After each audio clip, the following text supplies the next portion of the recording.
Assalamualaikum warahmatullahi wabarakatuh. Berjumpa lagi cikgu hari ini untuk soalan yang seterusnya. So, hari ini kita akan menyelesaikan soalan yang ke-14. Okey, soalan yang ke-14 ni sekiranya kamu baca sampai habis, ianya berkenaan dengan melukis graf. Okey. So, lukis graf dekat sini. Bolehlah kamu nampak untuk soalan C ni, dia suruh kamu lukis graf. So, untuk apabila melibatkan data, so apabila melibatkan graf, so pastinya ini adalah bab tingkatan 5, iaitu bab yang ketujuh di bawah tajuk sukatan serakan data terkumpul. Okey, so kita nak tengok soalan kamu berkenaan dengan apa. Untuk pertama kalinya kamu bacalah soalan, diberi masa T dalam jam yang diperlukan untuk menyiapkan kerja pemasangan mesin berubah secara songsang. Okey, huruf kamu yang pertama disebut adalah T. So, kita akan tulis terlebih dahulu T yang pertama. Okey, kemudian kamu akan diikuti dengan simbol perubahan. Okey, kenapa cikgu tulis simbol perubahan? Sebab dia sebut perkataan berubah dekat sini. Cuma kat sini dia berubah secara songsang lah. Okey, ketahuilah bahawa apabila menyebut tentang songsang, ianya adalah pecahan di belakang. Okey, songsang dia sinonim dengan pecahan di belakang. So, pecahan itu akan diisi dengan huruf X, iaitu bilangan pekerja. So, kita akan ada T berubah secara songsang dengan bilangan pekerja. So, dia akan nampak macam ni lah. Okey, sebab kenapa dia jadi pecahan? Sebab dia adalah songsangan lah. Okey, jika diberi 6 orang pekerja mengambil masa 3 jam untuk menyiapkan kerja pemasangan mesin, so ungkapkan T dalam sebutan X. Okey, yang pertama diberi kepada kamu 6 orang pekerja. So, pekerja ini telah pun diberi iaitu 6. Okey, so X kamu iaitu 6, manakala T kamu iaitu 3 lah. Sebab diberi kepada kamu 3 jam dan juga 6 orang pekerja. So, yang pertama kalinya apabila melibatkan soalan seperti ini, so ini adalah soalan ubahan sebab ini adalah simbol perubahan. So, kita akan tukar kepada simbol sama dengan supaya ianya boleh dikira. So, dia akan jadi T sama dengan K.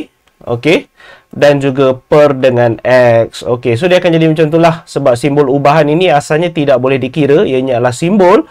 So, tukar jadi sama dengan, dia akan berubah menjadi sama dengan dan dia akan hadir perkali K di sebelahnya lah. Okey, so X akan berada di bawah, so T akan kekal di depan. Okey, so kita masukkanlah nilai, iaitu T kamu ialah 3. Okey, kemudian K kita nak cari pastinya. So, X kamu ialah 6. Okey, so kita keluarkan kalkulator dekat sini. Okey, so kamu masukkanlah dalam kalkulator. So, kita boleh direct tekan kalkulator saja. Kita tekan 3, kemudian kita pakai alpha sama dengan dekat sini. Kemudian kita masukkan alpha X. Okey, mandakan kalkulator kita tiada huruf K. So, kita gunalah apa-apa unknown. So, cikgu guna X dekat sini. Kemudian simbol pecahan. Kemudian kamu ada nombor 6. Okey, so dia akan nampak sama macam ni. So, kita akan tekan shift calculate kali pertama. So, shift calculate kali kedua. So, dia dah bagi jawapan iaitu X sama dengan 18. So, kalau ikutkan nilai K kamu ialah 18 lah. Okey, so barulah kita boleh tulis semula dengan memasukkan semula nilai K dekat sini lah. Okey, so kita akan tulis balik bahawa dia akan jadi seperti ini. T sama dengan 18 per dengan X. So, itulah ungkapan. Okey, ungkapkan. So, ungkapan yang diminta lah, ungkapan T dalam sebutan X. So, inilah jawapan kamu seharusnya. Okey, so selesai untuk soalan A. So, kita akan beralih kepada soalan B. Okey, kamu tengok soalan B kamu berdasarkan jawapan di 14A. So, berdasarkan ungkapan kita dekat sini, dia suruh kamu lengkapkan jawapan dekat sini. Okey, so table dekat sini tak ada masalah sangat. So, dia suruh kamu cari T apabila X kamu ialah 5. So, kita boleh guna kalkulator lagi sekali. Okey, so kamu dah boleh masukkan sebab dia nak nilai T So, dia nak nilai T apabila X sama dengan 5. So, kita boleh gantikan terus. X kamu ini bernilai 5 lah. So, kita akan tekan 18 bahagi dengan 5. So, kamu akan dapat 3.6. So, tak susah langsung. So, kita akan tulis 3.6 dekat sini. Okey, so 2 markah untuk soalan A dah boleh dapat. Terus daripada sini, so untuk 1 markah untuk soalan B selesai.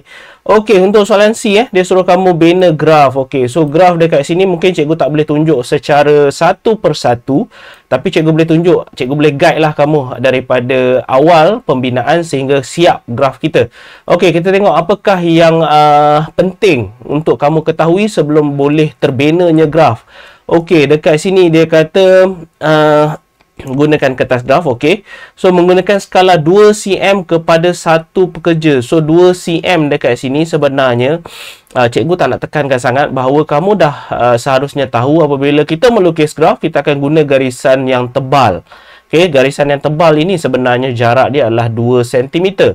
Okey, so 2 cm kepada 1 pekerja pada paksi X, okey, dan juga 2 cm kepada 2 jam pada paksi Y. Ketahuilah bahawa apabila kamu nak lukis graf, paksi Y ini yang paling mustahak. Paksi Y, paksi yang paling yang menegak ini. So paksi Y ini adalah paksi yang paling mustahak. Paksi Y kamu ini adalah paksi jam lah. Okey, so kalau ikutkan paksi Y kamu dekat sini adalah paksi jam. Okey, so yang paksi X kamu dekat sini adalah paksi untuk bilangan pekerja. Okey, bilangan pekerja. Alright, so kamu dah ada dekat sini. So cikgu dah boleh kata bahawa soalan kamu yang paling mustahak adalah untuk paksi Y. So iaitu sifir dia adalah sifir 2. Sebab itulah kamu start dengan nilai kosong, kemudian 2, 4, 6 sehinggalah nilai kamu yang paling besar kalau ikutkan 18. Okey, seharusnya nilai kamu muat sehingga nilai 18. So cikgu dah kata paksi Y yang paling mustahak. Okey, paksi Y dia nak sifir 2 iaitu 2 cm kepada 2 jam. So dia nak selang guna sifir 2. So untuk paksi Y iaitu paksi jam. So untuk paksi X dia tak ada masalah sangat sebab paksi X dia memang akan start dengan sifir 1. So dia akan start dengan 1 sehingga berakhirnya nilai kamu iaitu 8 lah. Okey. So itulah permulaan ataupun graf kamu. So seharusnya kita akan plot. Seterusnya kita plot lah X1 T18. So sebab itulah titik kamu dekat sini. X kamu ialah 1. So T kamu ialah 18. Sebab itulah kamu muncul nilai yang pertama dekat sini. Okey, kemudian kamu plot lah yang seterusnya 29. Okey, so kamu akan nampak dekat sini 29. Kemudian kamu ada 36. Kemudian kamu ada 5, 3.6. So nilai yang kita dah kira dekat sini tadi 5, 3.6. Kemudian 6, 3. Dan yang terakhir iaitu 8, 2.25. Okey, so untuk dekat sini 2.25 sekiranya mungkin tak boleh nak dilihat, kamu boleh bundar kepada nilai yang kamu rasa logik dan juga boleh nampak untuk plot lah. Okey, dan graf kamu ini adalah graf yang melengkung. Kalau ikutkan ini sebenarnya adalah graf salingan. Okey, yang cikgu panggil sebagai graf piring satelit. Cuma dekat sini nilai kamu semua adalah nilai positif. Sebab itulah kita guna paksi X positif, paksi Y juga nilai positif. So kalau ikutkan asal graf salingan kamu yang asal so dia mungkin berbentuk seperti inilah. So dia mungkin sebentuk seperti ini. Cuma kita fokus kepada X positif dan juga Y positif. So itulah yang terhasil graf salingan kamu dekat sini. So cikgu harap boleh kamu tengok untuk soalan C. Okey, cikgu guide dengan cara yang paling mudah iaitu berdasarkan graf yang cikgu dah lukis. Dan cikgu nasihatkan sangat janganlah kamu ada lebihan untuk garisan di atas maupun lebihan untuk garisan di sebelah hujung di bawah ni. Dan lengkung kamu, seharusnya lengkung kamu adalah lengkung yang cantik lah. Sebab itu disarankan kepada kamu menggunakan pembaris fleksibel. So kalau kamu boleh lukis dengan free-handed, dengan tangan yang lembut, so boleh, tak ada masalah, boleh lukis dengan baik. So hati-hati jangan ada vibration ataupun getaran lah pada graf. Okey, kita beralih kepada yang terakhir iaitu D. C kamu adalah melukis graf, dah selesai. So D dia kata berdasarkan graf kita di 14C, cari bilangan pekerja yang diperlukan jika masa yang diambil untuk menyiapkan kerja pemasangan mesin ialah 5 jam. So dia nak bilangan pekerja sekiranya masa yang diperlukan ataupun masa dia ialah 5 jam. So, kita akan tengok daripada graf kamu, paksi jam kamu adalah paksi Y dekat sini. Okey, paksi dia yang menegak dekat sini. So, kita carilah nilai 5. Okey, so kamu tarikkan kepada graf. So, nak lukis dia putus-putus atau tidak putus terpulang. So, cikgu lebih gemar guna garisan putus-putus. So, 5 dekat sini tarik sampai ke graf, menyentuh kepada graf dan kita unjurkan ke bawah. So, kamu boleh nampak lah berdasarkan jawapan cikgu dekat sini, bacaan pada nilai cikgu di sini ialah, okey, salah pula kita guna dekat situ. Okey, bacaan cikgu ialah 3.6. Okey, bacaan cikgu dekat bawah ini ialah 3.6. So, terpulang atas graf kamu, mungkin bacaan kita sedikit berlainan.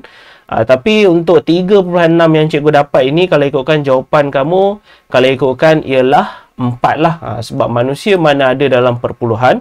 So, kita bundarkan, memandangkan dia dah lebih daripada perpuluhan 5. So, kita ambillah jawapan kamu. Kalau ikutkan dekat sini, jawapannya ialah 4 orang. Okey. So, itulah macam mana kamu boleh dapatkan jawapan untuk soalan nombor 14 ini. So, seperti biasa, sekiranya kamu boleh faham dengan apa yang telah pun cikgu ajarkan, so jangan lupa untuk mengajar rakan-rakan kamu yang lain supaya ilmu kamu terus berkembang. So, cikgu sentiasa doakan yang menonton video cikgu ini lulus dengan cemerlang untuk subjek matematiknya. So, jangan lupa untuk tekan button like dan juga subscribe, dan juga untuk meninggalkan ruangan komen sekiranya ada sebarang persoalan ataupun cadangan soalan yang lain. Sehingga kita berjumpa lagi di soalan yang lain. Assalamualaikum warahmatullahi wabarakatuh.